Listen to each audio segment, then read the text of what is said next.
tous et bienvenue dans cette nouvelle vidéo. Je suis super contente de vous retrouver aujourd'hui pour vous donner des petits conseils pour réussir son année au niveau scolaire. Voilà, donc ça va être des petits conseils très simples que j'applique moi-même, que je vous conseille donc d'appliquer vu que c'est des conseils que je vous donne. Bon, c'est pas sûr que ça marche, mais ça a marché pour moi. Ça marche dans la majorité des cas et c'est plein de petites choses assez simples à faire qui vont faire que en général ça va marcher. Donc je vous laisse avec la suite de la vidéo. Donc le premier conseil, c'est de tout simplement avoir des affaires qui nous plaisent. Si on a des affaires jolies qui nous plaisent, ça va forcément nous donner envie de travailler. Ça va tout de suite, on va être plus content donc d'ouvrir notre cahier s'il est joli que s'il est moche. Si nos stylos ils sont jolis, colorés, notre trousse aussi, ça donne tout de suite plus envie. Donc c'est un conseil que j'aurais à vous donner d'acheter des affaires qui vous plaisent et que vous trouvez jolies. Donc en avoir un endroit de travail qui nous plaise, c'est aussi super important. Je vous conseille donc d'avoir une chambre qui vous plaise avec, je sais pas moi, un bureau, un endroit bien rangé qui nous plaise, où on a envie d'aller travailler, bien joliment décoré. Ça donne tout de suite plus envie de travailler que si c'est un endroit qui nous plaît pas, vide, pas personnalisé ou personnalisé mais de manière qui vous plaise pas. Ça va tout de suite vous donner moins envie de travailler. Donc je vous conseille d'avoir, tout comme vos affaires sont jolies, d'avoir un endroit de travail joli, qui vous plaise, qui vous mette à l'aise dans une bonne ambiance. Niveau cours, la méthode la plus simple pour s'organiser, c'est d'avoir des trieurs et des feuilles. Donc ça, je sais que c'est pas tout le monde peut le faire parce qu'il y en a qui n'arrivent pas à s'organiser. Mais si vous avez un trieur et des feuilles, je vous conseille, mais alors de toutes mes forces, le dimanche au soir ou pendant le week-end, vous prenez une heure et demie, vous avez des classeurs chez vous et toutes les semaines, vous triez ce qu'il y a dans votre trieur, vous enlevez les cours qui sont terminés, tous les chapitres terminés, tout ce qui ne vous sert plus, vous l'enlevez et vous le classez directement dans votre classeur. Ça va vous permettre de tout au long de l'année tenir une certaine rigueur, une certaine organisation et ça va être beaucoup plus simple quand vous allez devoir retrouver des papiers.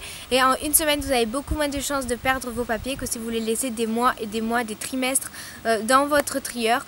Parce que c'est vrai que des fois les trieurs on l'ouvre, une feuille s'en va ou des choses comme ça, mais en une semaine je vous garantis que vous avez beaucoup moins de chances de perdre des affaires que si vous laissez votre trieur, les feuilles s'accumuler dans votre trieur pendant des mois. Ensuite, quelque chose que je vous conseillerais, ça c'est pour l'apprentissage, c'est de vraiment prendre des notes séparées de votre cours. C'est super important parce que quand vous prenez des notes séparées de votre cours, c'est vous qui les écrivez, vous devez vous concentrer à écouter ce qu'il dit le prof et les écrire et ça rentre tout de suite mieux dans votre cerveau parce que c'est avec vos mots, vous vous êtes concentré donc pour les réécrire et quand vous les relisez, même vu que c'est avec vos mots, votre formulation, ça rentre beaucoup plus facilement.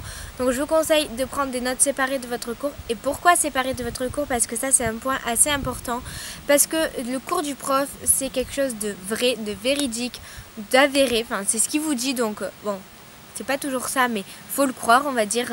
On part de la base que ce que dit le prof est vrai. Donc vous, ce que vous avez pris en note, il est possible que vous ayez mal compris, que vous ayez mal noté. Donc toujours séparer ces notes de ces cours. Je trouve ça super important pour après pouvoir comparer ce que vous avez noté et ce que le prof vous a fait noter. Et après voir donc s'il y a des erreurs ou voilà, tout simplement pour mieux apprendre des points que vous avez approfondis dans vos notes et pas dans votre cours, ou le contraire, des points que vous avez juste marqués comme ça en notes et qui sont plus approfondis dans votre cours. Je trouve que c'est super important d'avoir vraiment les deux séparés. Ensuite, je vous conseillerais, donc peut-être pas tous les soirs parce que c'est pas possible, moi je sais que j'y arrive pas, mais de trier les matières. Donc en fait, par exemple, si vous savez que dans une semaine vous avez contrôle d'espagnol, toute la semaine avant, vous allez relire votre cours tous les soirs. Comme ça, quand vous allez arriver le jour du contrôle, vous le saurez instinctivement sans n'avoir rien fait. Donc choisissez 3-4 matières par soir, parce que je sais que moi si je fais toutes les matières, que je peux pas bien me concentrer sur une matière si j'ai toutes les matières à faire, donc je préfère en choisir 3-4 selon mon emploi du temps, mes contrôles, tout ça et de bien les relire 2 fois le soir en les comprenant et en essayant de les répéter de moi-même. Donc ça c'est un petit conseil que je vous donne pour que au moment du contrôle en fait ce soit moins compliqué et que vous ayez moins de travail à faire et pas tout à apprendre depuis le début. Et c'est plus quelque chose de méthodique. Je vous conseillerais dans vos cours de surligner avec des codes couleurs. Donc moi je sais que les moments importants c'est en jaune et tout ce qui est date, nom, tout ça c'est en rose. Ça c'est pour moi. Mais après vous choisissez-vous un code couleur que vous connaissez, qui vous plaît, que voilà, et que vous allez facilement mémoriser. Et comme ça, quand vous allez voir votre cours, il y a tout de suite ce qui est important qui va ressortir. Donc ce qui est en jaune qui sera important et ce qui est en rose, donc pour moi qui seront les dates, tout ça va direct ressortir et c'est ce qui va vous permettre en fait de faire vos fiches. Tout ce que vous aurez surligné dans votre cours, c'est ce que vous allez devoir impérativement retrouver dans vos fiches si vous faites des fiches de révision.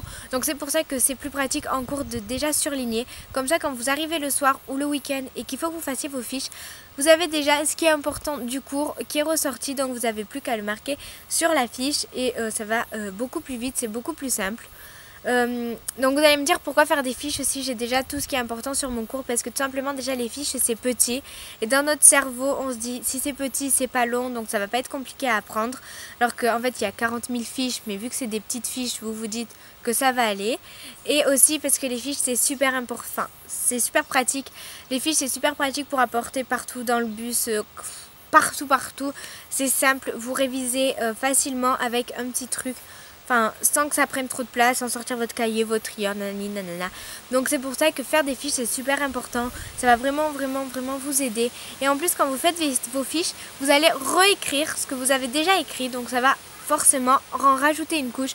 Et votre cerveau va forcément s'en rappeler un peu plus vu que vous le réécrivez pour la deuxième fois. Donc c'est important de faire des fiches. Je vous conseille vraiment de faire des fiches pour tout ce qui est contrôle, examen, enfin tout, faites des fiches, c'est assez important. Donc voilà, c'était mes petits conseils pour pouvoir bien réussir son année au niveau scolaire. Je vous fais plein de gros bisous et je vous dis à demain. Bye.